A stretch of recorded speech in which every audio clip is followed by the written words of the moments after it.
Hey there, James here, and welcome to another one of my videos. Now in this lesson I want to show you a really cool, powerful sort of rock or metal lick using an open string blues scale in the key of E. Kind of thing you might hear Jimi Hendrix play, or these days a more sort of aggressive bluesy rock player.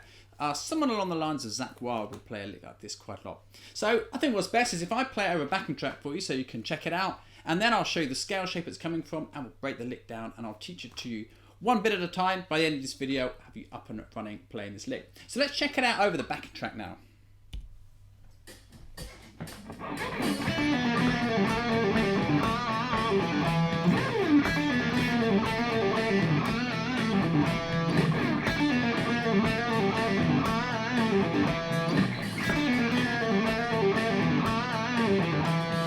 So the lick's in the key of E using an open string E blues scale shape. So let's have a look at that scale pattern before we break the lick down. The scale looks like this. Now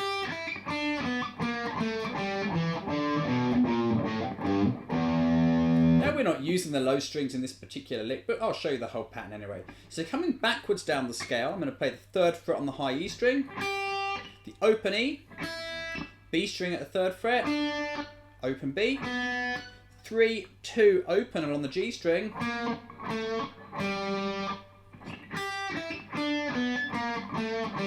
then I'm going to go to the D string at the second fret, and open D, then 2, 1, open on the A. It's really just this basic shape 1 E blues scale, which you probably know, move down an octave, and that means we get these open strings. Now it's an area that a lot of players neglect. They tend to work up here most of the time, but this gives you a real low grindy sound which can really be a great asset in your playing. So let's start by learning this part of the lick.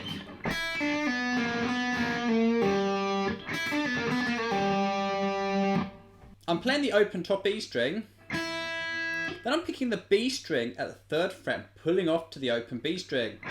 Then I'm going to the G string at the third fret.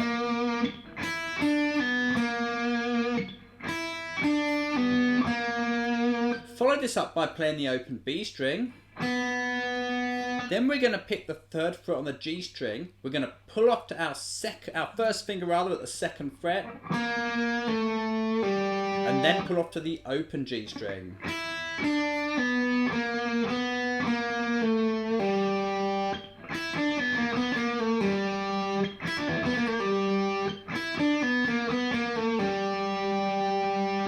When you're playing open strings licks like this, noise can be a problem, and I think you need to really watch your right hand muting, check that you're covering any of these sort of open bass strings, and also keep your left hand or your fretting hand fingers as close to the strings as you can. If they're lifting up a lot like this, you're going to have a problem with string noise, so try and keep them as sort of near the strings as you can, because you'll find they'll just touch those strings and help you control that noise. See, my fingers are staying pretty close there. So let's carry on with the rest of the lick now. I'm going to pick the second fret on the G. I'm going to hammer my second finger onto the third fret on the G, and pull off back to the first finger again, and then pull off to the open G. It's a handy little move from that open string blues scale there that I'm sure you can find it useful. Then I'm going to pick the second fret again and pull off to the open G. Then I'm going to go to the D string at the second fret and then pull off to the open D string.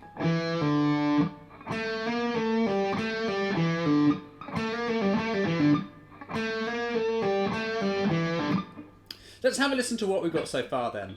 3, 4.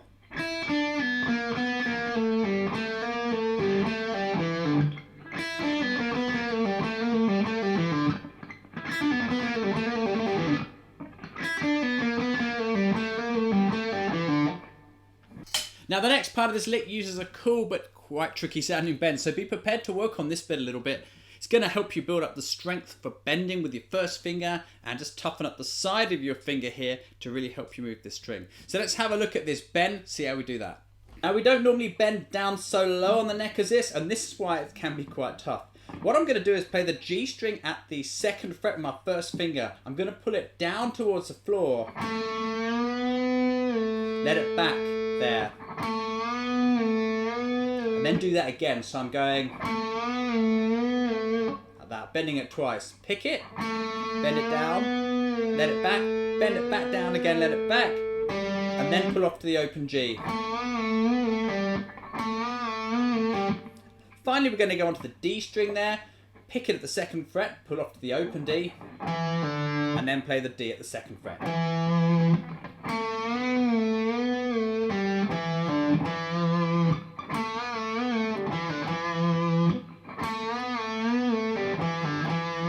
If I turn around, you can see I'm really having to use my wrist strength to crank this string down. And I'm using the side of my finger here, this part, rather than the tip. That's going to give you that grip and that leverage to really shift it. Does take some practice, but if you work on it a little bit each day, after a week or so, you'll find it feeling much easier.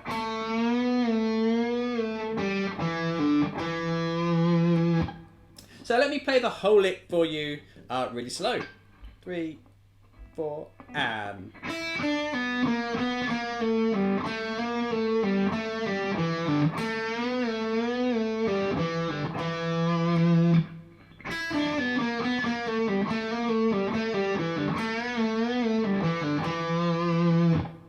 Here it is over the backing track.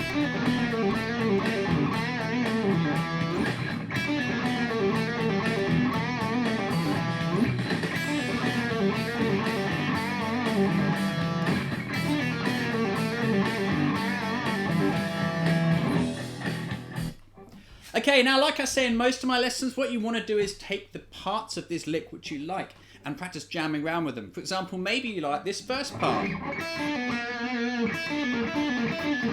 You could repeat that round over the track so it starts to become a part you're soloing.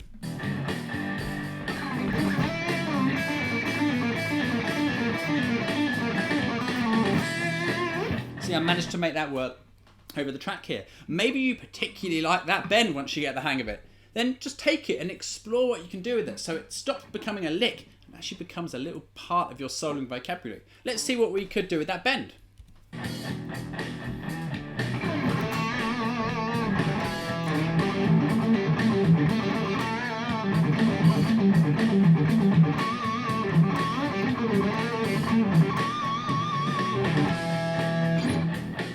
By exploring these ideas, you start to build a soloing vocabulary, and then when you come to play, all the ideas begin to flow much more easily. So it's important to take these licks apart and see what you can do with the little building blocks that make them up. Really, really important. Anyway, persevere with that bend. It isn't easy, but do give this lick a try. It will build up your strength and also help you access some cool open string blues licks down around the open position down there. Anyway, I hope you've enjoyed this lesson and that you got something useful from it. Remember to check out my lick lessons every week. So there's a new lick coming next week. Don't forget to watch that one. And subscribe to my channel so you don't miss it. And then you'll see it in your YouTube feed. Any licks you want to see, any particular players or any particular kind of scales or modes or any approach you want to see, dump it down in the comments below because I do check my comments and I'll see if I can help you out. But other than that, thanks for watching. I hope you have a great day and I'll see you again in another of my videos very soon.